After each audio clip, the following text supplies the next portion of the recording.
అంతేకాకుండా అంతకుముందు కొందరు మహానటులు నటించిన సుయోధన సార్వభౌముడి పాత్రలో నటించి జీవించి దుర్యోధనుడు అంటే ఇలా ఉంటాడు అని అనిపించారు నందమూరి తారక రామారావు గారు. ఏమిటి మీ జాతిని బొమ్మ సుతం సుతం కింద నిలువార్త లేదంటువా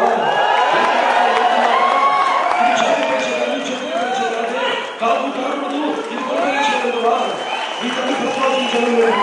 అది చూపించాలని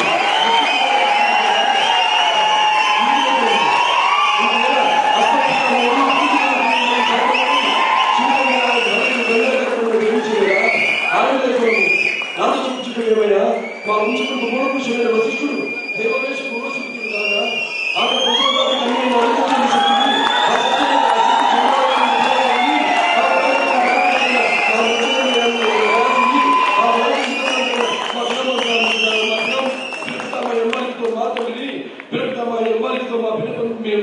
పాండురాజులు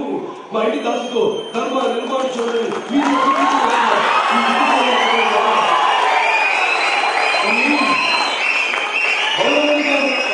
పౌరాణిక వేషంలో కూడా